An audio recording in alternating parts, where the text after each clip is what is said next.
Hello everyone, this is ANURADHA Sharma and you're watching my channel IELTS with ANURADHA. Section 1. You will hear a man phoning a real estate agent in order to rent out rooms in his house. First, you have some time to look at questions 1 to 7.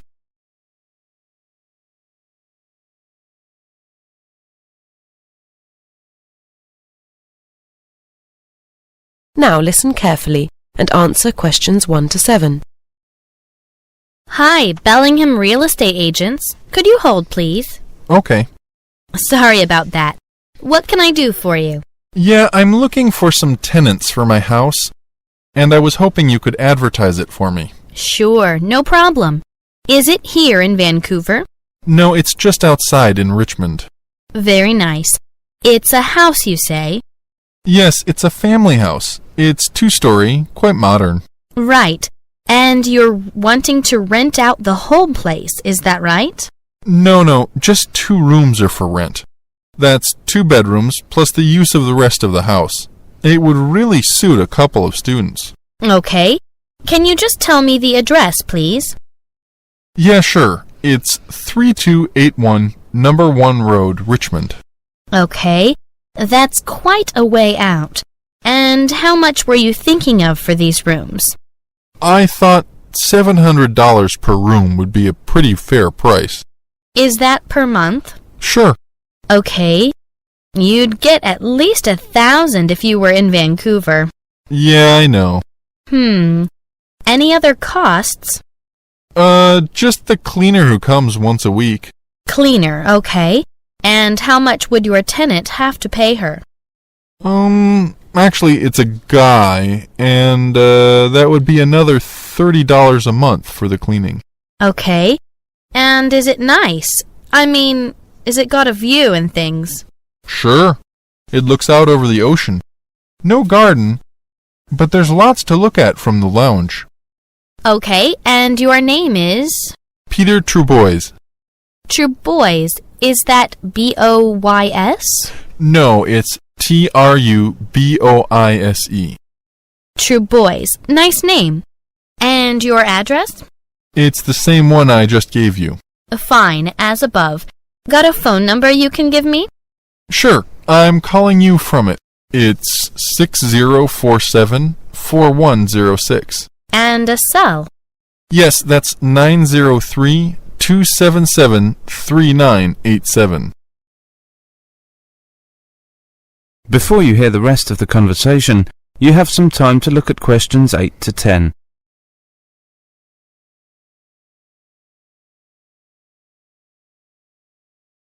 Now listen carefully and answer questions 8 to 10. Now, let's get down to the serious stuff. What have you got in the kitchen? A fridge, of course. Yes, a fridge. And there's a dishwasher. Got facilities for washing clothes? Yeah, a washing machine in the basement and a dryer too. Okay. Gas or electric stove? Electric. And in the kitchen there's a microwave as well. Fine. Now what about the house? Anything worth mentioning? Sure. There's a room for playing ping pong and pool. Great. And how's it heated? It's got central heating, but no fireplace. That's too bad. I like an open fire in winter. Air conditioned? No. No conditioning. I suppose you've got a TV? Sure. Cable? Afraid not. I've never gotten around to putting it in. Fine. What sort of tenant are you looking for? Students, you said? That's right. Although it's quite away from the university. I guess they'd need a car. That's true. Still, there's a shopping mall just a block away. I'm looking at a map right now. Yep, just a small one. No movie theaters or anything like that. We're right by the beach, though, and that's something. Sure, especially in this weather. I wish I was there myself. Any other entertainment in the area? There's a cocktail lounge on the corner, and a couple of hamburger joints. You'd have to go downtown for a movie, though. Oh, and Boyd Park is only a couple of 100 yards away. Okay, Mr. Trubois, I'll post this up for you, and I hope you have some luck. Thanks. Bye. Bye, and take care. Sure, thanks. That is the end of section 1. You now have half a minute to check your answers.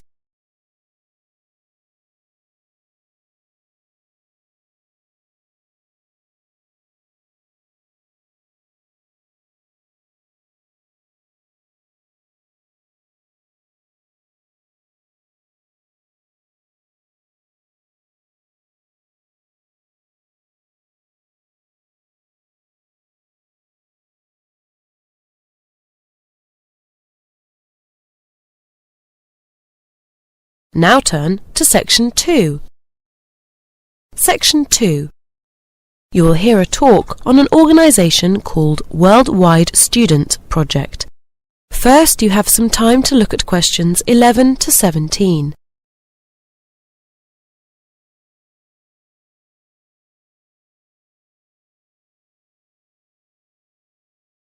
Now listen carefully and answer questions 11 to 17. Hi everyone, my name's Sam Thomas, and I'm here to give you some information about Worldwide Student Projects, or WSP for short. The talk takes about 5 minutes, and after that I'll be happy to answer questions, okay? Right, well, WSP is a voluntary service organisation which was set up to promote international understanding. Right now we've got people from 30 different countries working in local communities around the world. So, if you're interested in joining them, I'd like to tell you about some of the opportunities that are available. Now, depending on how long you want to be away, there are 3 sorts of projects to choose from. Short-term projects lasting 2 to 3 weeks, medium-term projects lasting between 1 and 6 months, and long-term projects which can be anything up to a year. One of the short-term ones we've got on offer at the moment is in Japan. It's a village improvement project, and the work involves clearing the river banks and planting flowers, things like that.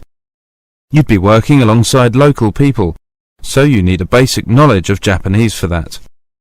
The next one to tell you about is a children's holiday centre in Poland. What's required here is basically manual work. You'll be painting rooms, gardening and generally preparing for the children's arrival. It's a medium-term project lasting 6 weeks, and there's comfortable accommodation on site. And now something for the animal lovers amongst you. It's a conservation project for sea turtles in Mexico.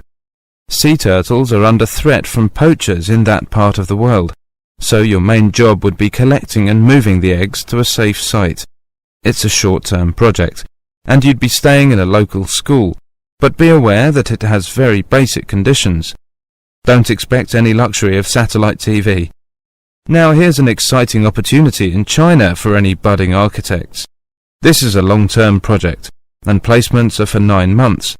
You'd be working in an office in Shanghai, involved in planning and design, under supervision of a local architect.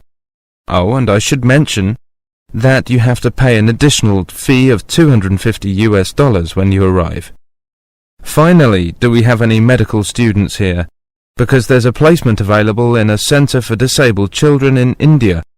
You'd be providing general medical care and also assisting in the outpatients of department. It's for 6 months, so you can get plenty of experience and also do something worthwhile for disabled children. Before you hear the rest of the talk, you have some time to look at questions 18 to 20.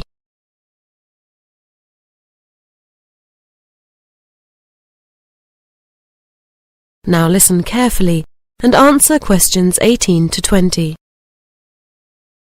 Well, that's just a taste of the incredible range of projects we have to offer. But I hope it's whetted your appetite. And in case you do decide to apply, let me tell you what happens next. First of all, you need to fill in an application form and send it to us. Oh, and you should also include a passport photo, by the way. Once we've received the form and photo, we process them and then we send you a welcome pack containing general information about the program, together with the formal terms and conditions. These terms and conditions are basically a list of responsibilities on both sides, yours and ours. What happens if you want to leave early, etc. And you also get a detailed questionnaire, which helps us identify a suitable job for you. Then, about 1 month before you leave, you'll receive all the details about your particular placement. And I think that's about it. Oh, I never forgot to mention, we've also got a website. The address is in our brochure. Now, are there any questions? That is the end of section 2. You now have half a minute to check your answers.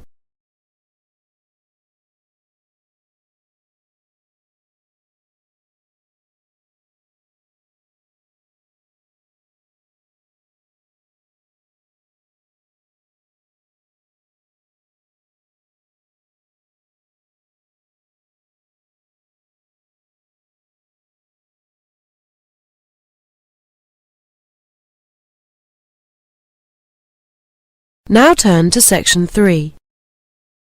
Section 3. You will hear a conversation between two students who are discussing the various clubs and trying to choose one.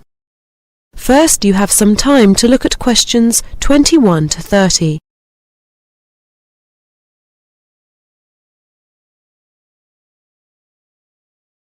Now listen carefully and answer questions 21 to 30. Decided what you're going to join yet, Sarah? Well, I want to do something connected with media and journalism, but there's such a lot to choose from. Isn't there? Let's look at all the information we've got, and we can decide what we want to do later. Right, let's see. There's something here called Grapevine. What is it? It's a student magazine. Apparently it won Magazine of the Year at The Guardian and NUS. I guess that's the National Union of Students Media Awards in 1995. That sounds good. Do they want people to work on it? Oh yes, they want lots of people. It says here they need people to write features, sell advertising, and to proofread articles.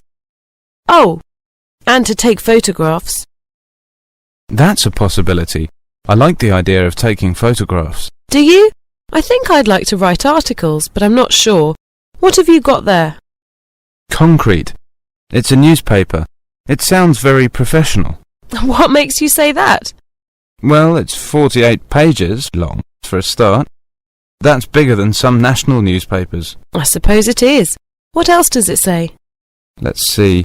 It did well at last year's Media Awards too, and it says it has lots of different sections as well as news, like features, sport and entertainment. That might be good experience. What do they need people for? They want people to edit and organise. I wonder what they mean by organise. Yes, it does sound a bit vague. Well, it's obviously well organised. It started in 1992 and it's still going strong. Sounds possible. Yeah, but let's go on, shall we? Here's something a bit different.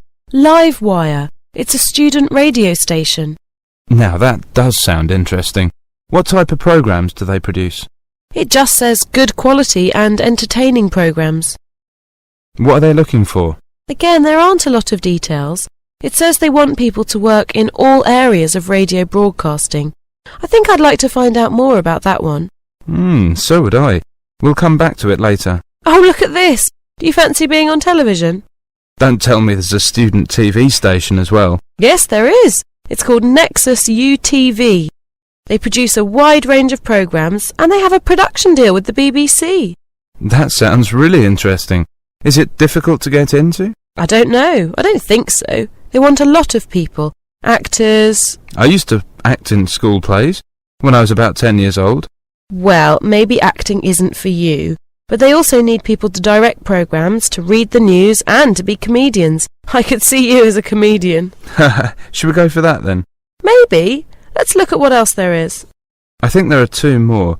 Yeah, something called Notice Board, whatever that is, and Student Web. What's Notice Board about? Well, it's a magazine with lots of local information. Doesn't sound all that exciting. Well, if you change your mind. They want people to write articles and to produce the magazine. I don't think so. Let's look at Student Web. OK. Well, we've had the radio station and the television station, so I suppose we have to have the website. It's quite a big website. Look, there are 1,000 pages. What sort of things are on it? Well, there's information about shops and entertainment, but there are also features and a news service. They want people to write websites. Writing websites sound a bit too technical for me. But they also need people to do some graphics and to write articles. I still don't think that's for me. What about you? No, it doesn't really interest me either. I like the sound of Grapevine, Livewire and Nexus UTV. Yeah, those are the three I'd choose. But we're only going to have enough time to join one club, so let's go back and look at the information on those three again. OK, first...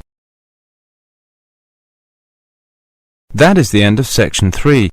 You now have half a minute to check your answers.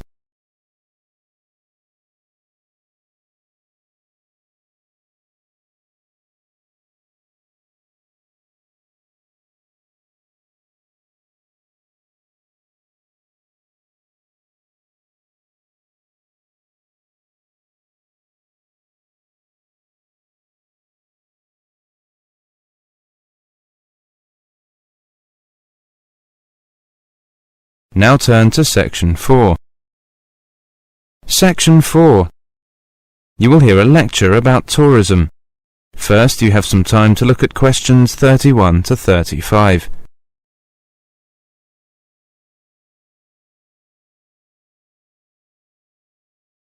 Now listen carefully and answer questions 31 to 35.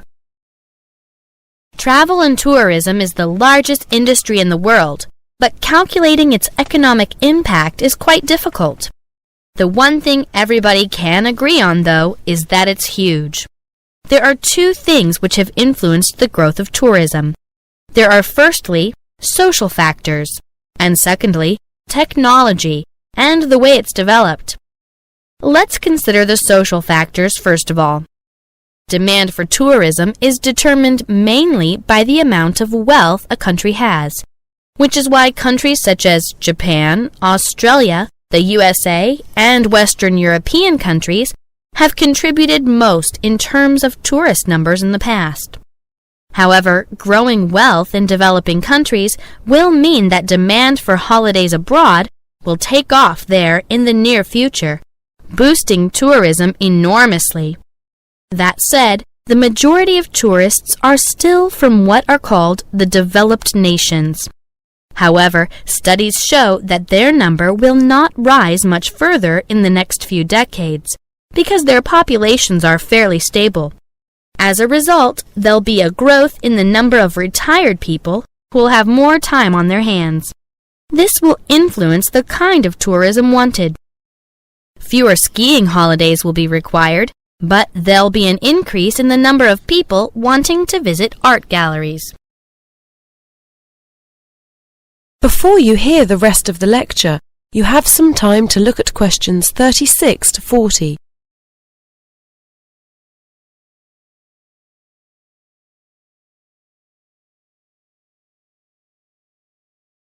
Now listen carefully and answer questions 36 to 40. Let's turn now to the second factor in the growth of tourism.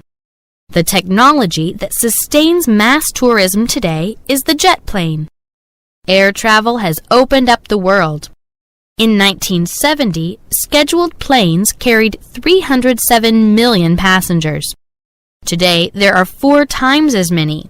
In fact, cheaper and more efficient transport have been behind the development of mass tourism from its beginnings in Britain in the 19th century.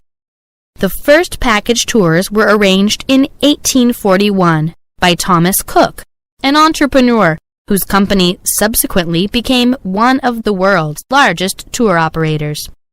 In his day, it was the railway that allowed his business to flourish. Today, technology is proving important in other ways as well as in transportation. In the past, people went to a travel agent to find and book their holiday. Now many of these people are bypassing the high street travel agents and booking their holidays themselves on the internet. Airlines have been keen to encourage this direct approach as it keeps down their costs. And increasingly, high street travel agents are finding their businesses disappearing. These days, there may be more tourists to go around, but there is also more competition among destinations, as cities, countries, and continents all compete for tourist revenue.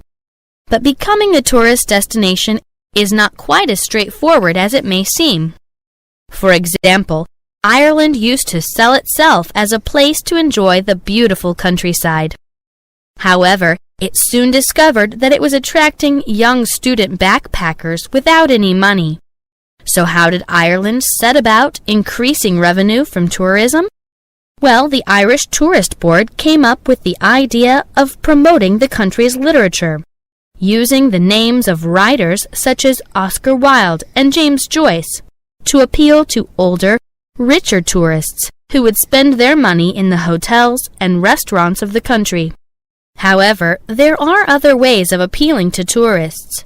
The U.S. is dotted with places that claim to be the capital of something or other, sometimes things which may seem rather strange.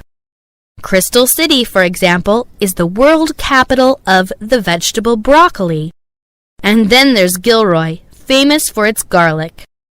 These towns are trading on a single gimmick to attract the tourists. Festivals are another way to bring them in. Literary, food, art. They're all staged for one reason only, to attract tourist revenue.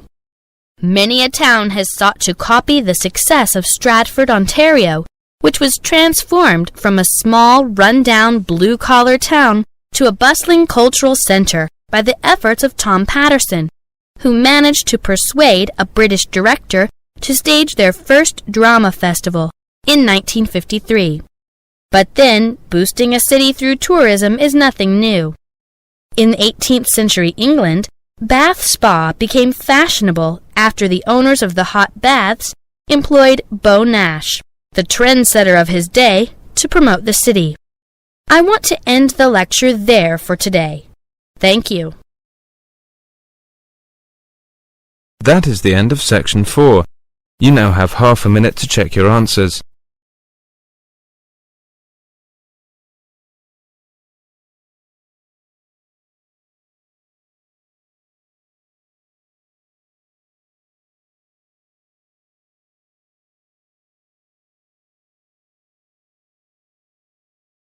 Thank you for watching and stay tuned for more videos.